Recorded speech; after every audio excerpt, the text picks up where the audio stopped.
menjadi Kristen tidak sekedar ke gereja. Menjadi Kristen tidak sekedar tukar nama. Menjadi Kristen tidak sekedar pakai kalung salib. Menjadi Kristen tidak sekedar ibadah atau kita bawa kitab suci. Tidak. Kekristenan itu bukan agama. Kekristenan itu tidak diperlukan sama sekali simbol-simbol dan tanda-tanda lahiriah. Semua agama di dunia itu pasti ada simbol-simbolnya, ada tanda-tandanya, sehingga orang langsung tahu, gak usah ditanya. Yang ini pasti Islam, yang itu pasti Buddha, yang ini pasti Hindu, yang ini pasti kepercayaan, yang ini pasti apa. Betul nggak? Karena tanda fisiknya kelihatan, dan itu diwajibkan oleh agama masing-masing. Nah, kalau begitu, Kristen itu dilihat dari apanya, lalu apa tandanya? Kegagalan gereja bukan karena tidak punya gedung gereja, kegagalan gereja karena bukan jemaatnya sedikit, tidak. Kegagalan kekristenan karena kita tidak mampu menunjukkan tanda-tanda yang Tuhan Yesus suruh kita nyatakan. Apa tanda-tanda kekristenan? Saudara masih ingat surat Paulus kepada jemaat Korintus, dia berkata, kalau kamu pengikut Yesus, jadilah kamu surat yang terbuka. Masih ingat firman itu anak-anak Tuhan? Surat yang terbuka. Apa itu surat yang terbuka? Surat yang terbuka namanya kartu pos. Betul enggak? Enggak ada orang tulis surat cinta dengan kartu pos. Nanti tukang posnya akan mesam-mesam sendiri waktu ngirim itu, karena kebaca. Nah, kalau kita ini surat yang terbuka, berarti tanda-tanda kekristenan kita tidak dilihat secara lahiriah dengan tanda-tanda tertentu. Tidak. Berarti kekristenan itu dilihat dari kelakuannya. Katakan amin. Kelakuannya. Orang boleh menyebut Kristen dirinya, tapi kalau kelakuannya tidak menunjukkan Kristus, maka orang tidak akan pernah hormat dan respek kepada kekristenan. Coba lihat di masyarakat kita ini, kalau ada seorang agama A misalnya, dia bersalah, lalu ada orang Kristen yang bersalah, salahnya sama, ngomong aja nyolong ayam gitu sudah. Saya jawab, tanya kepada saudara, di masyarakat yang diurus yang agama A atau yang Kristen yang diomongin orang? Coba jawab, yang mana yang diomong, yang suka dibicarakan orang? Yang Kristen. Saudara, kita pasti sering dengar kata-kata, loh, jari ini Kristen. Lah kok ngono? Loh, jari ini Kristen. Kita nggak pernah dengar orang berkata, jari ini apa? Tapi Kristen selalu dituntut untuk lebih tinggi dari yang lain. Apalagi di daerah sekecil ini. Kalau di kota besar seperti Jakarta, Semarang, Surabaya, Jogja, Kristen maling nggak kentara, sebab orangnya banyak. Tapi di desa sekecil ini nggak usah bilang Kristen maling, Kristen miring sedikit itu sudah ribut yang lain. Loh, cari ini Kristen. Pernahkah saudara membayangkan kebenaran yang sesungguhnya dari fakta yang kita hadapi dalam masyarakat ini? Ternyata hidup Kristen itu dituntut harus lebih tinggi dari yang lain. Katakan amin. Maka itu begitu kita salah sedikit aja dalam berkelakuan, langsung telunjuk orang menuju ke kita semua. Apalagi kalau yang bersalah itu seorang hamba Tuhan, seorang yang aktif dalam gereja, seorang yang setia kelihatannya dan memegang jabatan-jabatan tertentu. Maka itu ulang tahun yang ke-7, Pak. Yang ke-7. Saudara diminta oleh Tuhan Yesus untuk hidup mewakili dirinya sungguh-sungguh. Itu yang Tuhan ingin dalam kehidupan kita. Mari kita membaca Yohanes pasal 12. Ini firman yang indah sekali. Seperti ini kerinduan Tuhan untuk kita menjadi orang Kristen. Yohanes pasal yang ke-12, mulai ayat yang ke-20. Yohanes 12 mulai ayat 20. Saling menolong, belum menemukan. Yohanes 12 ayat 20. Di antara mereka yang berangkat untuk beribadah pada hari raya itu terdapat beberapa orang Yunani. Orang-orang itu pergi kepada Filipus yang berasal dari Betsaida di Galilea, salah satu murid. Lalu berkata kepadanya, "Tuhan, kami ingin bertemu dengan Yesus." Filipus yang ditanya pergi memberitahukannya kepada Andreas. Lalu Andreas dan Filipus menyampaikannya pula kepada Yesus. Jadi kisahnya begini. Pada suatu hari raya orang Yahudi, rombongan orang dari banyak negara berduyun-duyun ke Yerusalem. Nah, ternyata ada serombongan orang-orang Yunani yang belum pernah sekian lama ke Yerusalem. Nah, rupanya di negaranya mereka dengar tentang pelayanan Tuhan Yesus. Nah, ketika mereka ada kesempatan untuk ke Yerusalem, apa salahnya kesempatan beribadah di Yerusalem itu digunakan untuk bertemu dengan Yesus? Kan misalnya mumpung, misalnya ada saudara dari kampung apa namanya ini? Penggalang. Dari Penggalang ini kesempatan ke Jakarta. Kan gak salah kalau mampir ke Dufan misalnya, sekalian lihat Monas misalnya, kan gak salah. Nah, begitu pula orang-orang Yunani ini. Ada waktu mereka ibadah ke Yerusalem, lalu mereka cari kesempatan untuk ketemu Yesus. Mereka gak tahu Yesus itu yang mana, karena mereka belum kenal.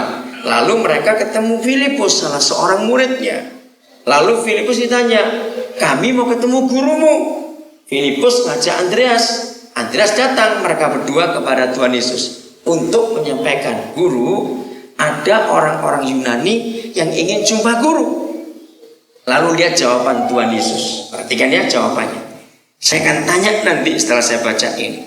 Tetapi Yesus menjawab mereka, katanya, "Telah tiba saatnya Anak Manusia dimuliakan.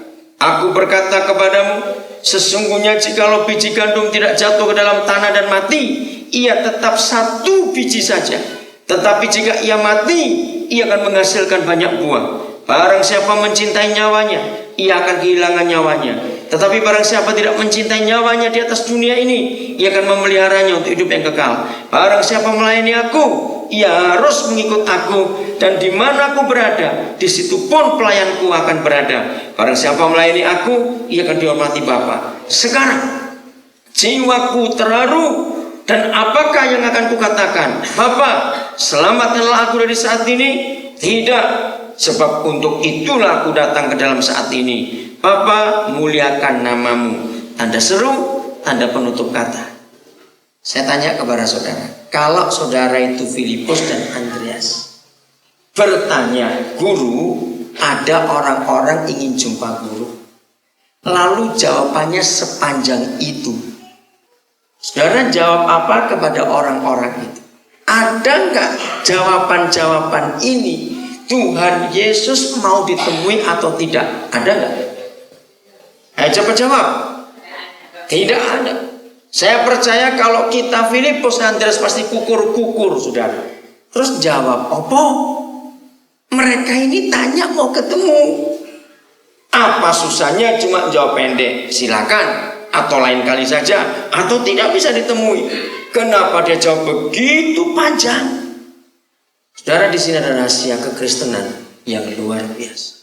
Lagi sekali, menjadi Kristen itu bukan beragama Kristen. Menjadi Kristen itu hidup dengan Tuhan. Katakan amin. Ulangi kata ini ya.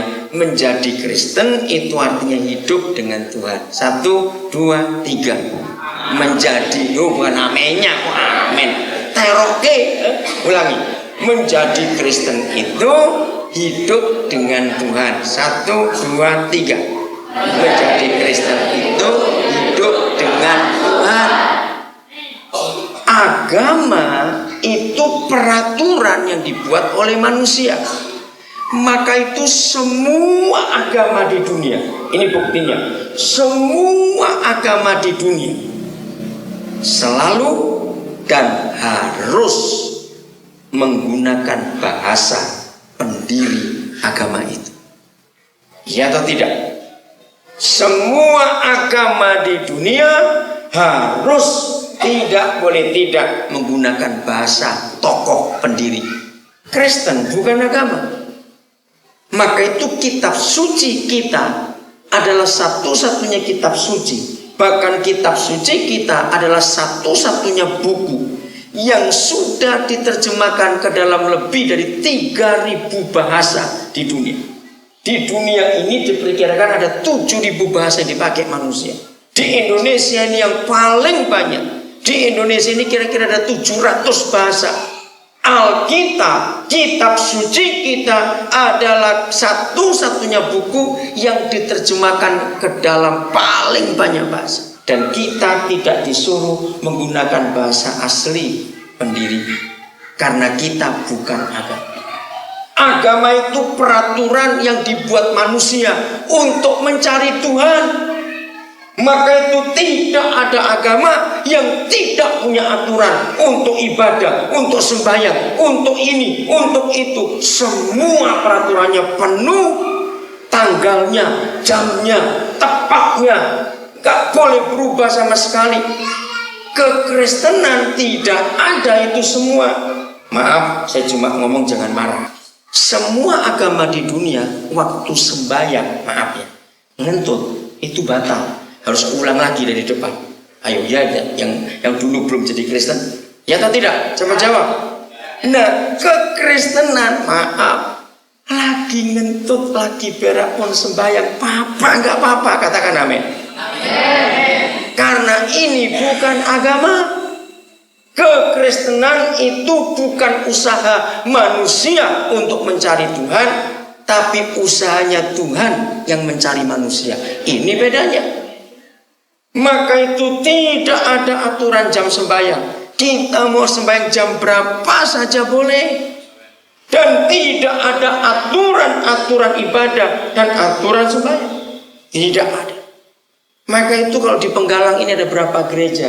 Awas orang Kristen, jangan bertengkar soal tata cara ibadah. Karena kitab suci kita tidak ada aturan itu.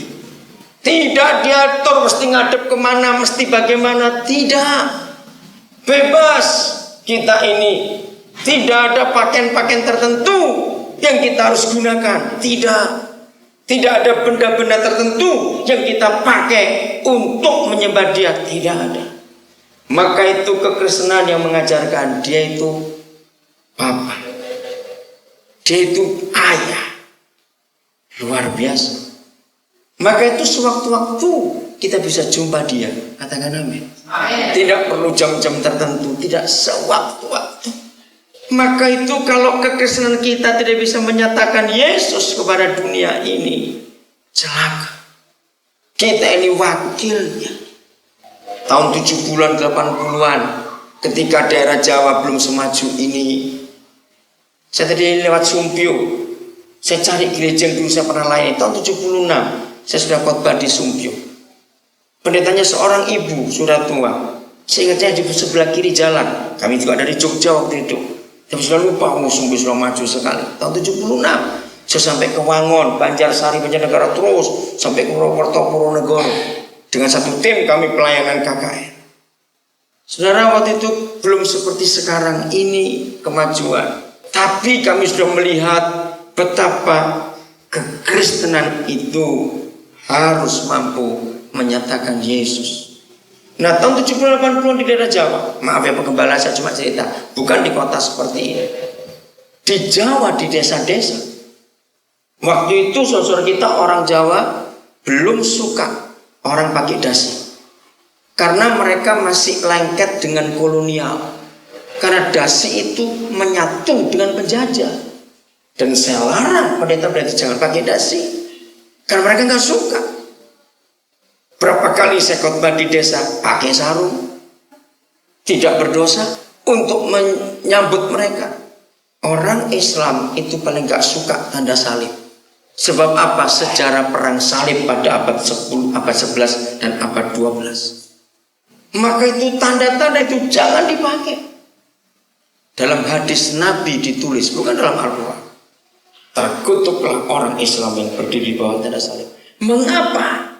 Karena sakit hati yang dibuat oleh gereja pada waktu itu. Ketika Katolik sedang perang, waktu itu belum ada Protestan. Lalu mereka kehabisan senjata. Raja-raja Eropa minta izin kepada Paus, boleh nggak kami turunkan salib dari gereja-gereja karena kami kurang senjata. Lalu salib itu dipakai jadi pedang untuk membunuh.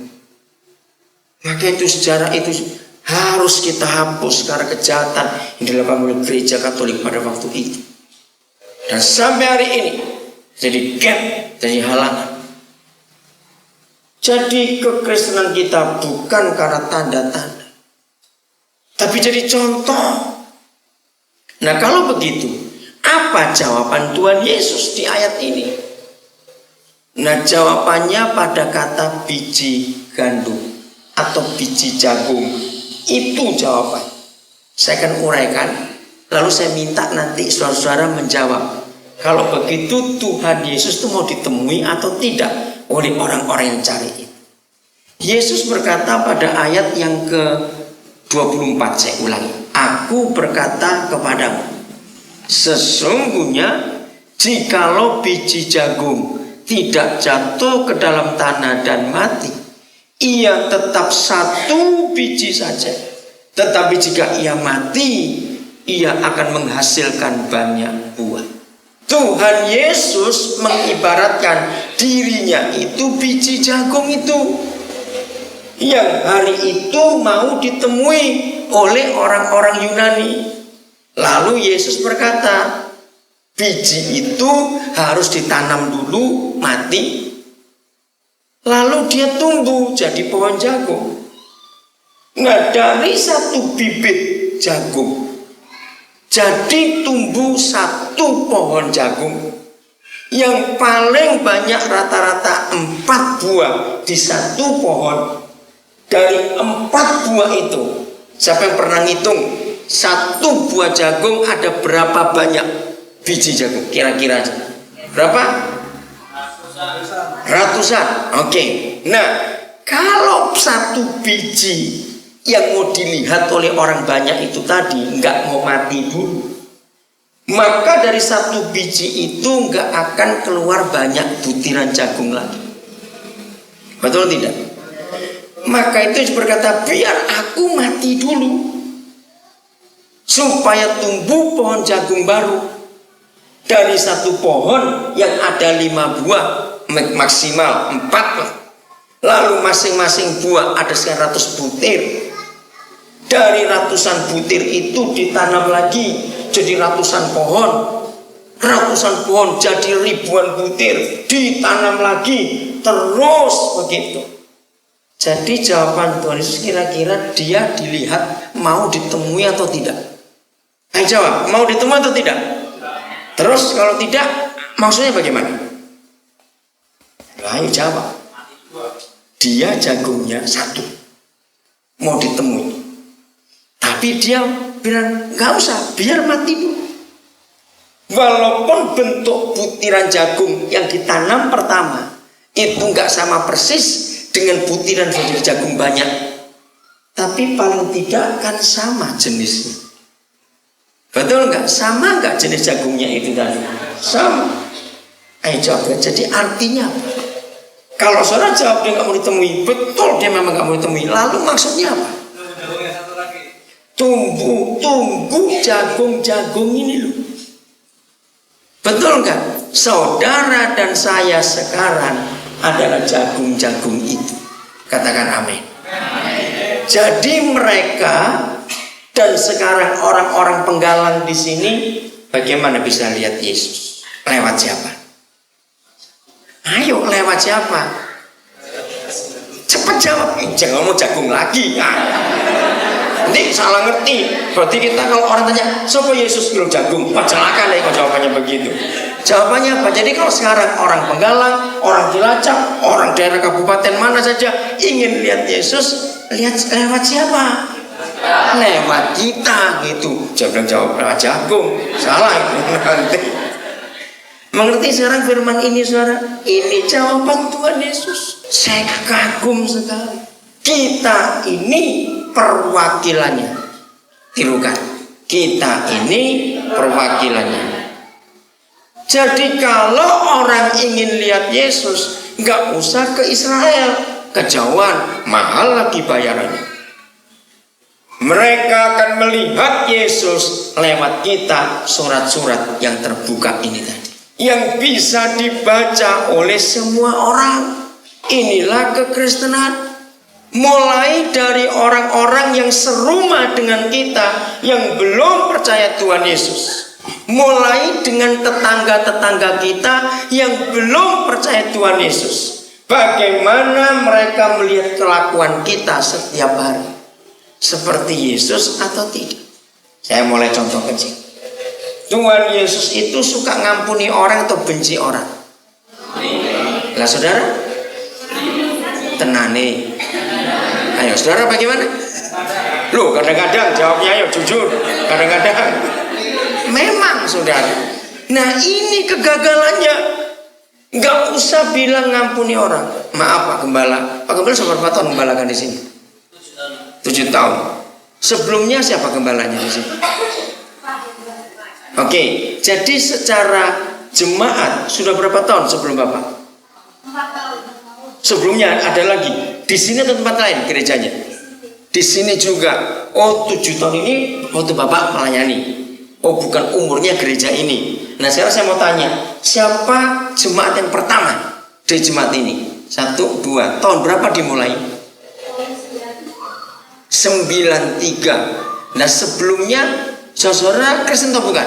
Yang jemaat yang pertama tadi Kristen. Dari gereja mana kok bisa pindah ke sini? Dari GKJ. Oh lalu pindah ke sini. Oke, berarti umur jemaat ini kok 7 tahun sebetulnya. Salah ini Pak perayaannya. Iya harusnya 11 tahun kalau begitu. Gak boleh. Bapak berarti tidak melihat siapa yang berintis pertama. Harusnya 11 bukan 7. Oke, kita ralat. Tahun depan jadi 12 bukan 8. Ya gak boleh Pak. Kasihan Pak Hendra nanti. Kalau kita mungkin dia salah, saya tidak tahu. Tapi jerih payahnya harus kita hargai. Siapa perintis pertamanya? Oke, saya cerita balik. Nah, kalau ini sudah 11 tahun, maka pertanyaannya, seberapa jauh kita sudah mewakili Yesus dalam hidup kita untuk orang-orang di sekitar kita?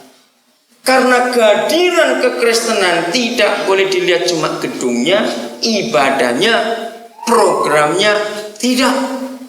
Kehadiran kekristenan dilihat dari tingkah lakunya setiap hari. Saya ambil contoh 2 saja, kok usah banyak-banyak.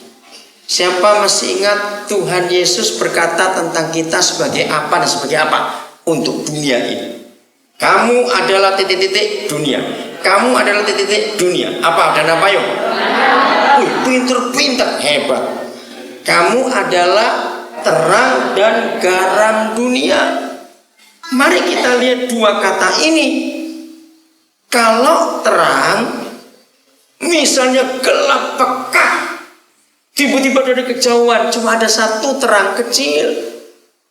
Orang cari terang itu tidak? Cari pasti.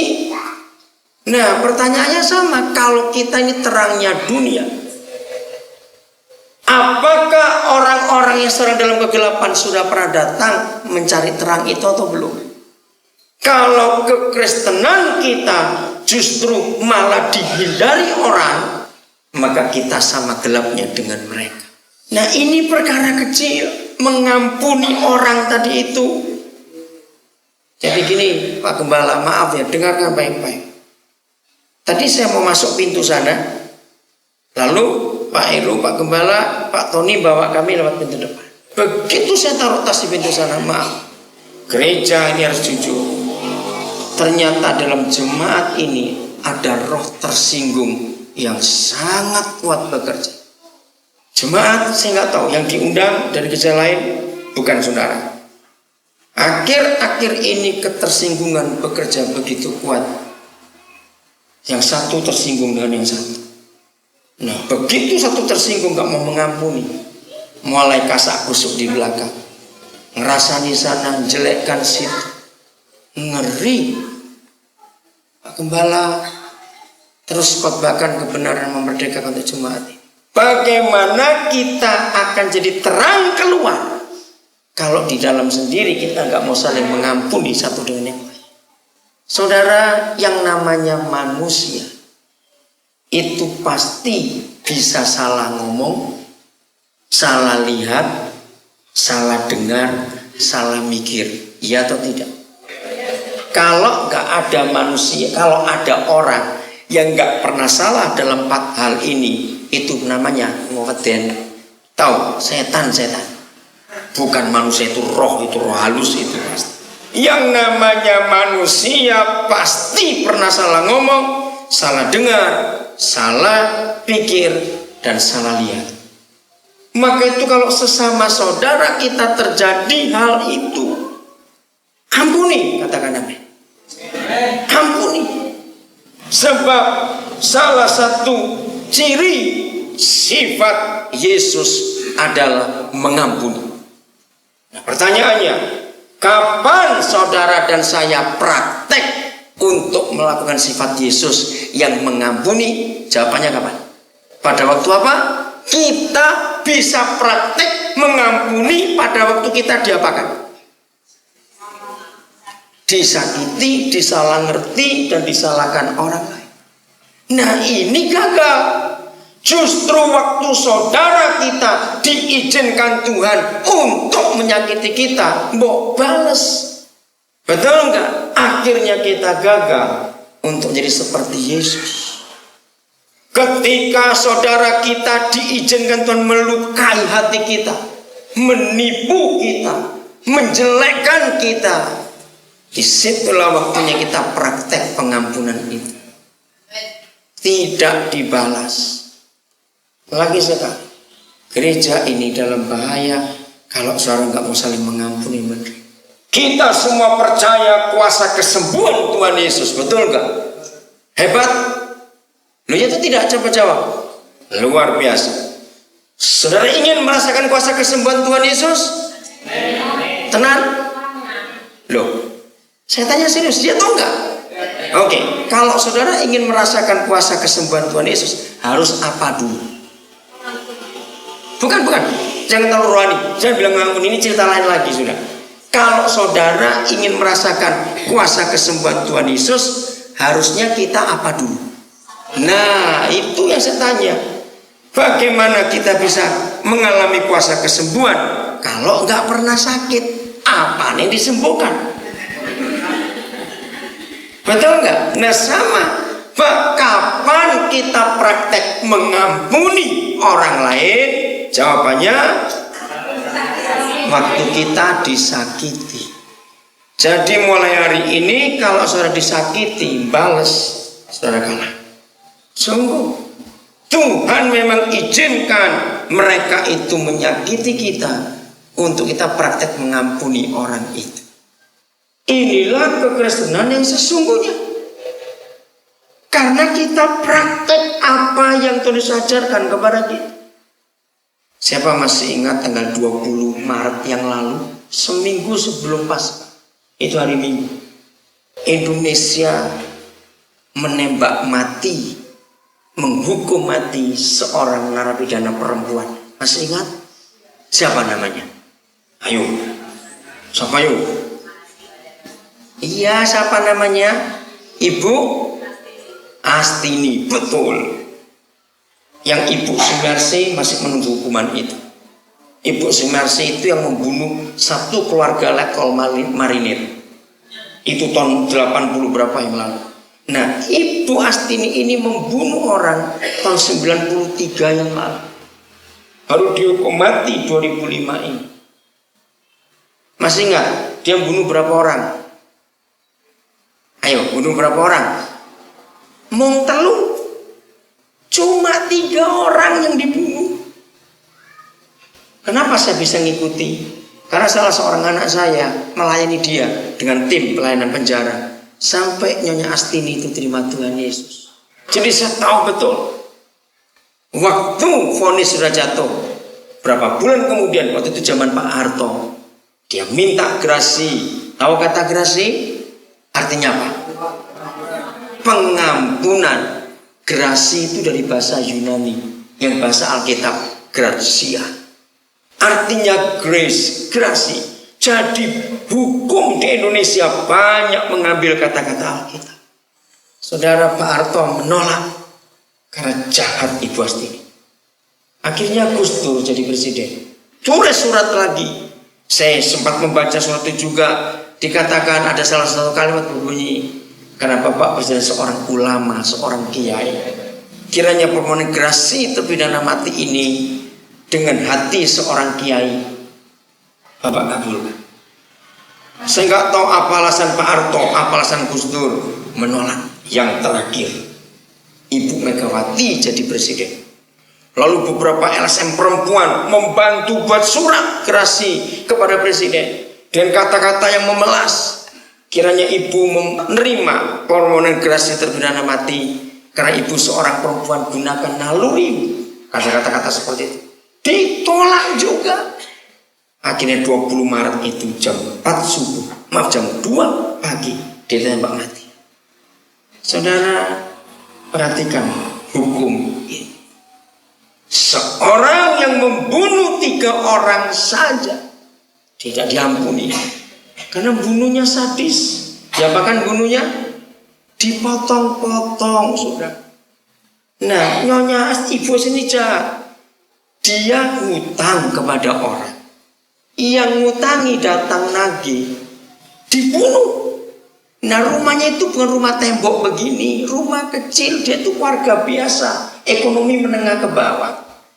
Saya tahu rumahnya di Kampung Malang Wetan itu. Di situ motor aja nggak bisa lewat, tonggo itu dempet-dempet. Itu yang saya juga heran. Dia bunuh orang dibedeti lagi. Kok nggak ketahuan tetangga?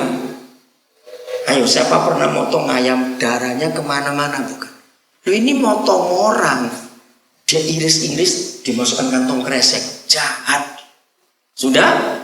Terus kalau sudah agak sepi orang, dia keluar pura-pura buang sampah, dibuang ke kali situ, agak jauh lagi. Orang pertama gak ketawa. Berapa waktu kemudian dia utang lagi, ditagih, marah, bunuh lagi. Enggak ketahuan sampai 3 tahun tidak tahu.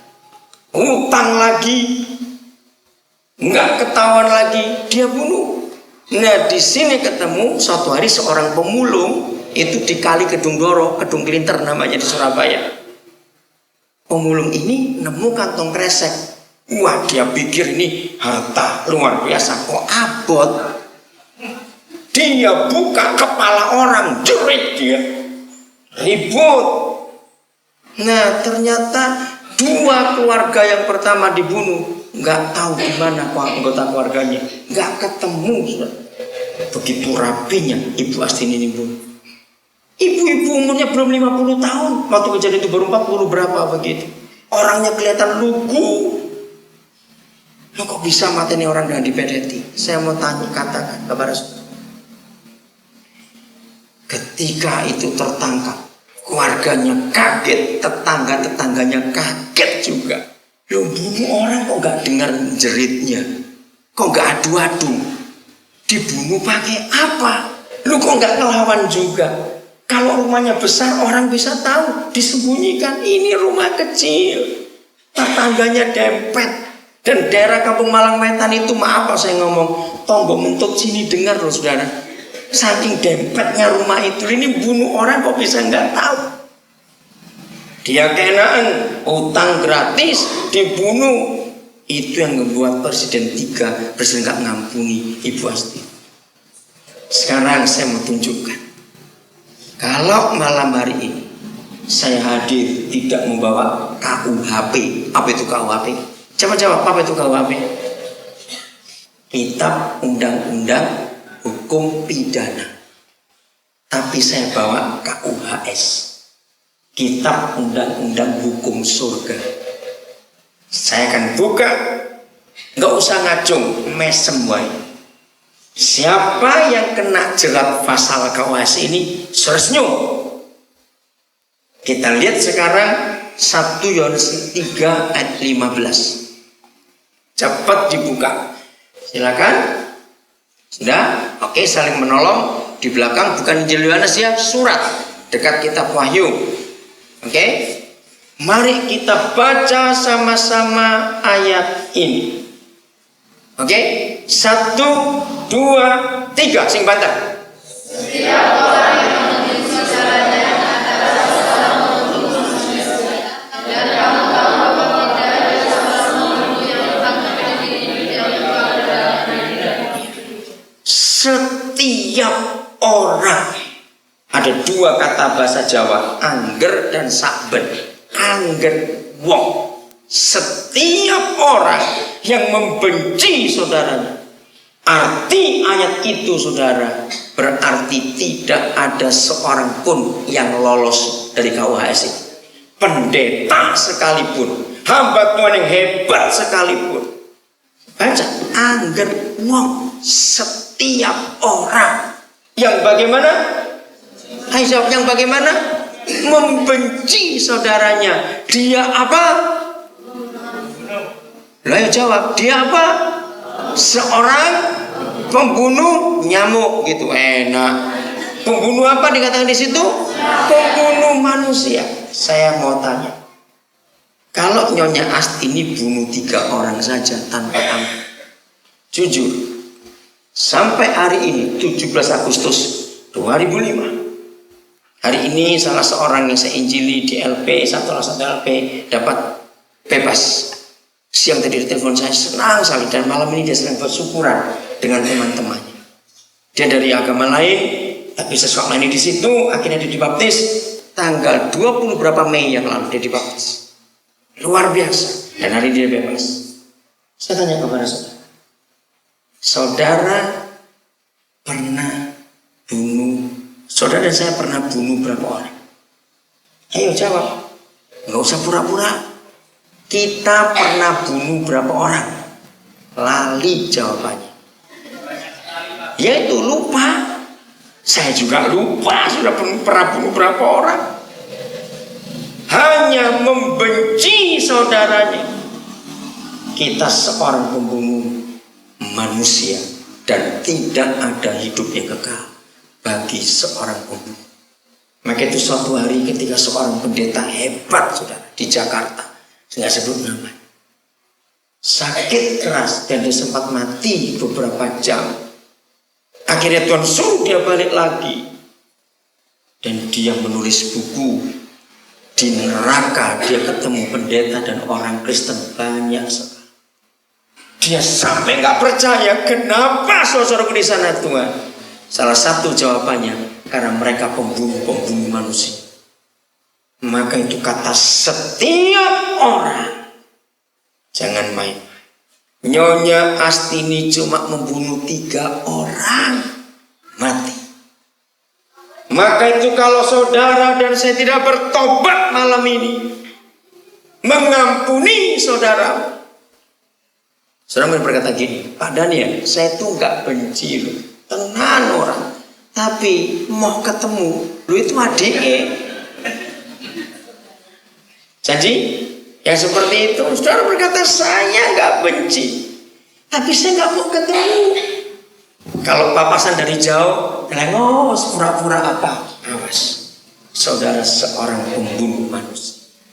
Saudara, kalau kita melihat hukum kriminal, orang yang membunuh orang lalu dipotong-potong namanya mutilasi, artinya dibuang jejak.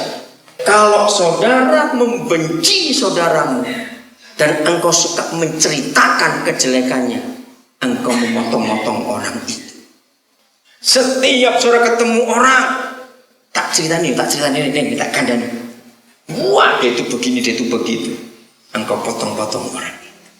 Bertobat dalam nama Yesus. Setuju? Bertobat. Kalau tidak, malam ini masuk neraka engkau kalau mati. Dengar saudara, dengan KUHS ini ternyata begitu banyak orang yang ke gereja adalah pembunuh manusia. Istri-istri siapa belum ngampuni suaminya? Suami-suami siapa belum mengampuni mertuanya? Tetangga dengan tetangga siapa belum mengampuni? Lagi sekali, setiap orang yang membenci saudara, gak main-main hukum. Maka itu banyak orang gak bisa percaya kepada Tuhan Yesus. Mengapa? Karena kita yang jadi sandungan orang. Kita tidak bisa mewakili Yesus dalam hidup kita. Harus satu dosa, membenci, tersinggung. Jangan main-main untuk hal ini. Lalu bagaimana kita bisa mengampuni orang? Ini penting sekali. Mari kita lihat Matius 18. Bagaimana kita bisa mengampuni orang? Ini hukumnya. Mulai ayat yang ke-20. Matius 18 mulai ayat yang ke-21. Kemudian datanglah Petrus dan berkata kepada Yesus, Tuhan, sampai berapa kali aku harus mengampuni saudaraku jika ia berbuat dosa terhadap aku? Sampai berapa kali Petrus ngomong? 7 kali. Tetapi Yesus berkata kepadanya, bukan 7 kali Petrus, aku berkata kepadamu, bukan sampai 7 kali, melainkan, ayo baca sama-sama, 1, 2, 3, sampai 70 kali 7 kali. Piro ayo? Loh bukan 490, enak lah. Sidik kalau 490. Siji, pindo, telu, papat, bebas 490 kali. Baca baik-baik. 70 kali 7 kali. Itu berarti 70 kali 70 kali 70 kali 70 kali 70 kali 70 kali 70 ping pitu. Betul nggak bacanya? Ini banyak yang salah baca. Bukan mengampuni 70 kali 7 kali, tapi 70 kali 7. Wah, jadi bingung dia. Bukan 70 kali 7, tapi 70 kali 7 kali. Jadi kalau hukum matematika 70 pangkat 7, hitungan jebol kalkulatormu. Sudah habis, nggak ada nomor angkanya lagi. 5 miliar kali lebih. Itu kalau 1 orang yang bersalah. Kalau 2 orang pengke wae, 4 orang terus kalikan. Katakan amin, saudara. Inilah kekristenan. Yang agama lain tidak ada seperti ini. Agama lain berkata balas, hancurkan. Maka itu apabila Kristen tidak bisa menjadi contoh bagi dunia, celaka. Terus ayat 23. Sebab hal kerajaan surga seumpama seorang raja yang hendak mengadakan perhitungan dengan hamba-hambanya. Setelah ia mulai mengadakan perhitungan itu, dihadapkanlah kepadanya seorang yang berhutang 10 miliar rupiah. Pernah lihat duit 10 miliar? Belum. Sama saya juga belum. Nah bayangkan kalau ada orang penggalang punya utang 10 miliar, gaji cuma 500.000 sebulan, kapan tek bayari? Ayo jawab, kapan tek bayari? Sampai tadi lemah pun gak entek itu. Hutang 10 miliar, mau bayar pakai apa? Terus ayat 25, tetapi karena orang itu tidak mampu melunaskan hutangnya, raja itu memerintahkan supaya ia dijual, ngeri sekali, beserta anak istrinya dan segala miliknya untuk membayar 10 miliar itu. Maka sujudlah hamba itu menyembah dia, katanya, sabarlah dahulu, segala hutangku akan kulunaskan. Lalu tergeraklah hati raja itu oleh belas kasihan akan hamba itu, sehingga ia bagaimana? Membebaskannya dan menghapuskan hutangnya.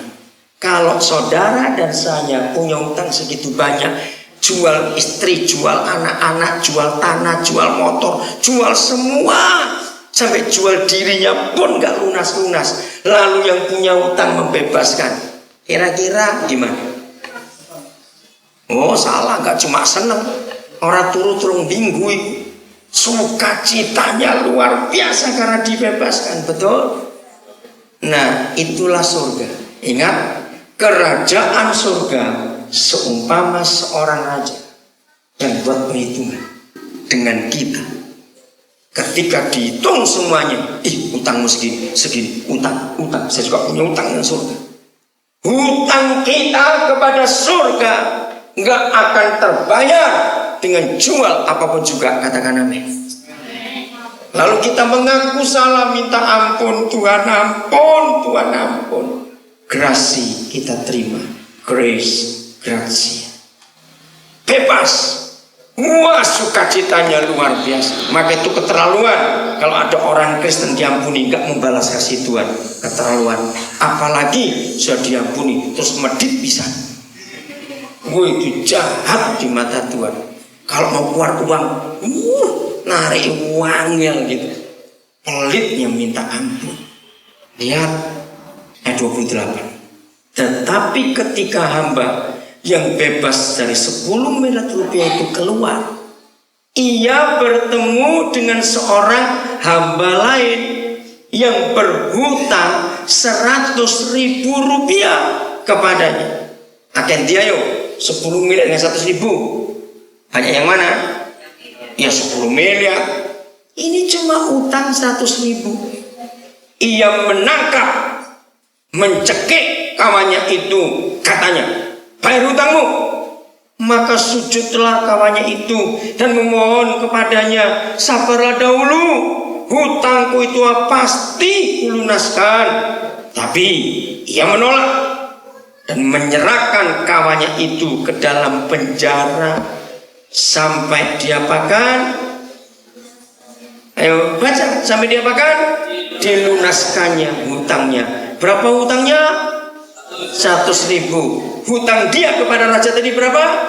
10 miliar. Jadi kalau saudara tidak mengampuni saudara, lihat ayat 31. Melihat itu kawan-kawannya yang lain sangat sedih, lalu menyampaikan segala yang terjadi kepada tuan mereka. Raja itu menyuruh memanggil orang itu dan berkata kepadanya, hai hamba yang jahat, seluruh hutangmu yang 10 miliar telah kuhapuskan karena engkau memohonkannya kepadaku. Bukankah engkau pun harus mengasihani kawanmu seperti aku telah mengasihani engkau? Maka marahlah tuannya itu dan menyerahkannya kepada siapa? Oh, bacanya jangan lengkap. Siapa? Algojo, enggak cuma satu algojo, banyak algojo. Mari kita baca sama-sama 36. 1, 2, 3. Maka Bapakku yang di surga akan berbuat demikian juga terhadap kamu apabila kamu masing-masing tidak mengampuni saudaramu dengan segenap hati. Ayat 35, maaf, ayat 35. Jadi kalau saudara tidak mau mengampuni saudaramu, Bapakmu yang di surga akan buat yang sama kepada kamu. Maka itu ketika pendeta itu balik lagi ke dunia dan dia bertemu saya khusus waktu itu cerita, dia bilang, Pak Daniel, menakutkan neraka itu. Saudara, setelah bertahun-tahun tiap kali dia ngomong soal neraka, dia itu pasti nangis dan ketakutan. Dan dia sudah meninggal berapa minggu yang lalu. Kemana dia khotbah, dia saksi, dia pesan, awas dosa-dosa itu, baik perjinan, tapi yang dia tekankan gak mau mengampuni. Karena apa? Semua kita pasti menjaga diri dari perjinan, dari mencuri, dari membunuh, malu nanti. Tapi ternyata mengampuni orang sulit buat kita. Jadi begini, kenapa kita harus mengampuni? Sebab dosa kita kepada Tuhan tetap jauh lebih banyak daripada dosa saudara kita terhadap kita. Betul tidak? Betul? Coba jawab, iya atau tidak? Dosa kita kepada siapa? Tuhan tetap jauh lebih apa? lebih banyak, lebih besar daripada dosanya siapa? Saudara kita terhadap kita. Maka itu raja itu marah. 10 miliar aku bebaskan, 100.000 kamu tagih. Jahat kan? Algojo. Saudara bisa bayangkan, kita diserahkan kepada satu algojo sudah gembung, saudara. Ini algojo, ngeri sekali. Maka itu orang Kristen yang gak mengampuni, bukan cuma gak bisa jadi saksi, tapi juga dia jahat dan neraka. Saya tidak tahu siapa masih dendam kepada tetangga, mertua, ipar, kemenakan, saudara, teman, apa saja. Lepaskan. Matius 6, 14, 15. Kita lihat. Sudah? Karena itu, jikalau kamu bagaimana mengampuni apa? Kesalahan orang, maka siapa? Bapakmu yang di surga akan bawa apa? Mengampuni kamu juga. Bebas. Tapi lihat ayat 15. Tetapi jikalau kamu tidak mau apa? Mengampuni orang, maka siapa? Bapakmu juga tidak akan apa?